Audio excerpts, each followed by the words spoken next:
Hi, it's Angela Johnson with the Virtual Reiki Clinic and Grace Healing Group, and I am doing a reading for our healers for the week of May 29th. As usual, I pulled 3 cards. What's coming up this week to be healed, what needs to be left alone, and what is our next right step. So, the first card, what is coming up to be healed this week, is the Six of Swords upside down. Now, when the Six of Swords is right side up, it represents a journey. It could be a physical journey, but it can also be a mental one or an emotional journey, going from one state of being to another. We have it upside down this week, which means that there is a sense that we are either literally or figuratively dragging our feet on something. Because upside down, it can also mean change that is forced upon you. For instance, let's say your spouse, your partner gets this great job and you have to move to another city. It makes sense, why you're doing it, but there's this inner resentment or just you're not happy about it. You're going along, but you're not happy about it. So there's something this week that we're either having that sense of resentment about a commitment we've made or something that's been forced upon us, or if it's truly internal, just something that you are being asked to expand your thoughts on. You are not allowing yourself to take the mental, emotional, or spiritual journey that life is asking you to take right now, and you're sort of just staying put and dragging your feet a little bit.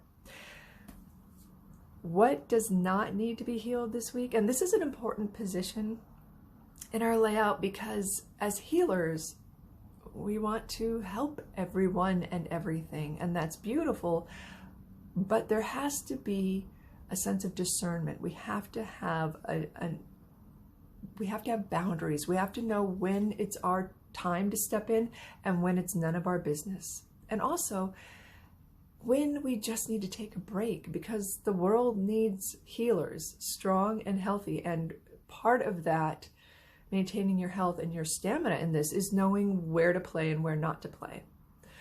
All right, so all of that, precursor to Page of Swords upside down. Now, the Page of Swords is an interesting little card when he or she is right side up. She is someone, or he is someone who is younger than us, and that can be chronological. It can also be mentally or spiritually, someone who's just not as far along on the path as we are. And they're very excited. They're learning new concepts and they're sharing it with everyone. A trait of the Page of Swords is they talk a lot. So you have it upside down this week, and in the position of what is not our place to heal this week. So what I'm getting is this sense of someone who is getting on our nerves.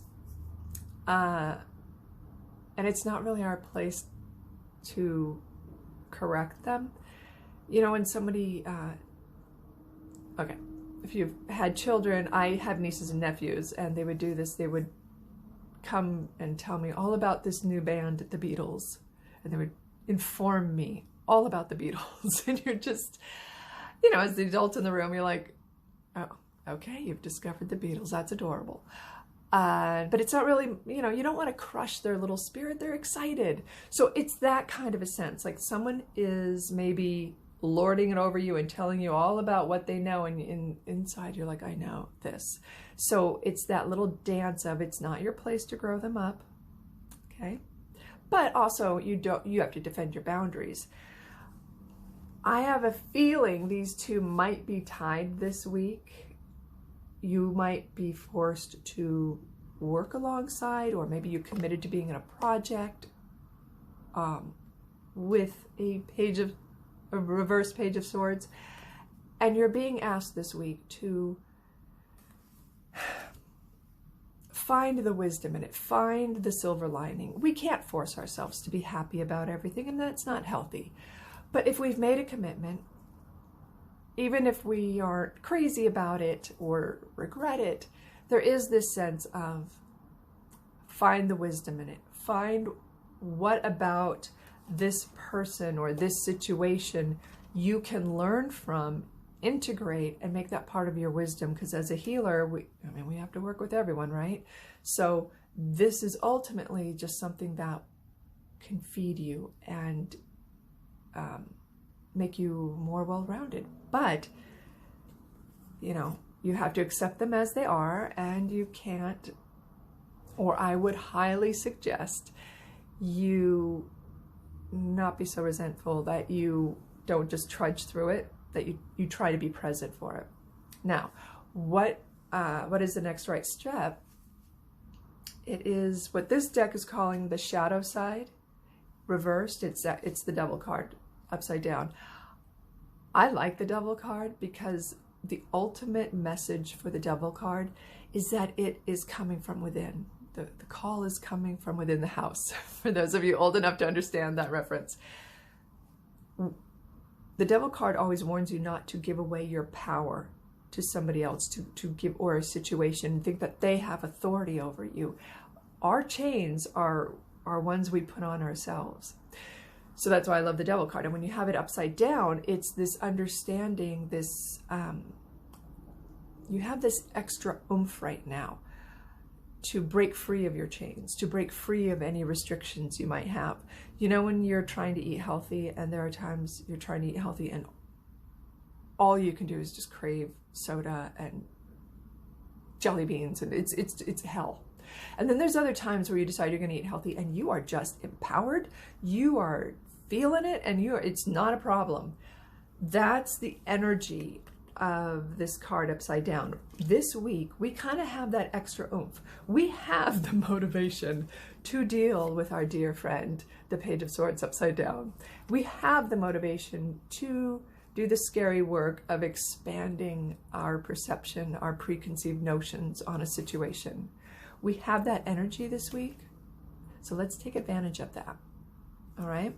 And again, because these are all upside down, that to me leads me to believe it's internal, and because they are swords, you're going to be wrestling with a lot of concepts, a lot of ideas, and you're going to have the opportunity to expand those and come at them differently. All right, I hope this helps. For our healers, thank you. We are looking forward to next week's clinic. For those of you who are wondering what I'm talking about, we are the Virtual Reiki Clinic. We started in the pandemic, and we are set up to send remote healing to nurses. If you are a healer and that sounds interesting, we are still going strong, and we are always expanding our ranks, so we would love to talk to you. That's the Virtual Reiki Clinic. If you're not a healer, if you just happen to stumble upon this video, thank you. It still applies to you. There's no mistake, so I hope this reading helps. And again, to our healers, thank you. You are wonderful, and I hope all of you have a wonderful week.